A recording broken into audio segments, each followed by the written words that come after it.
আসসালামু আলাইকুম এভরিওয়ান, সবাই কেমন আছেন? নতুন ভিডিওতে সবাইকে স্বাগতম। বাসায় কিভাবে বিট লবণ তৈরি করতে হয় আমি আজকে আপনাদের সাথে সেটাই শেয়ার করব। ফ্রাই প্যানে আমি 1/3 কাপ পরিমাণ লবণ দিয়ে দিচ্ছি, যে লবণটা আমরা রান্নার কাজে ব্যবহার করি। এখন লবণটাকে আমি একটু টেলে নিচ্ছি। লবণের মধ্যে পানি থাকে, টেলে নিয়ে এখন পানিগুলো আমি শুকিয়ে লবণগুলোকে ব্রাউন কালার করে ভেজে নেব। আমরা যদি খুব সহজে বাসায় বিট লবণটা তৈরি করতে পারি, তাহলে বাইরে থেকে কেনার কি দরকার। লবণগুলোকে খুব অল্প আঁচেই ভাজতে হবে। লবণটা একটু দলা দলা থাকলে কোনো সমস্যা হবে না।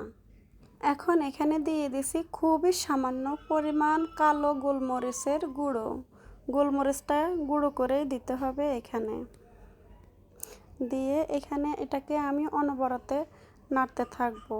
এটা কিছুক্ষণ এভাবে নেড়ে চেড়ে ভেজে নেব।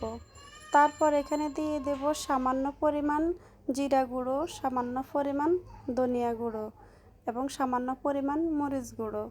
খুবই সামান্য 1 চিমটি পরিমাণ দিতে হবে এগুলো। চুলার আঁচটা কিন্তু বাড়িয়ে দেওয়া যাবে না, এটা মিডিয়াম থেকে লো পর্যায়ে রাখতে হবে। আর এগুলোকে অনবরত নাড়তে হবে, নাড়া বন্ধ করা যাবে না, তাহলে নিচে দিয়ে লবণগুলো পুড়ে যাবে।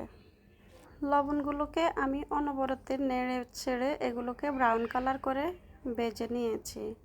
আমার লবণগুলো ভাজা হয়ে গেছে। এখন আমি এগুলোকে শিলপাটায় বেটে নেব, বেটে একটু মিহি করে নেব।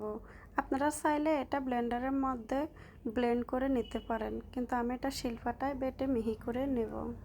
খুব অল্প উপকরণে এবং খুব সহজে যদি বাসায় এভাবে বিট লবণ তৈরি করা যায়, তাহলে বাইরের থেকে কেনার কি দরকার। আমার আজকের ভিডিওটি যদি আপনাদের সামান্য পরিমাণও ভালো লেগে থাকে, তাহলে একটা শেয়ার করে দিবেন আর পেজটাকে ফলো দিয়ে রাখবেন। আর যারা ইউটিউব থেকে দেখতেছেন, তারা আমার ইউটিউব চ্যানেলটাকে সাবস্ক্রাইব করে রাখবেন। সো এই পর্যন্তই, আসসালামু আলাইকুম।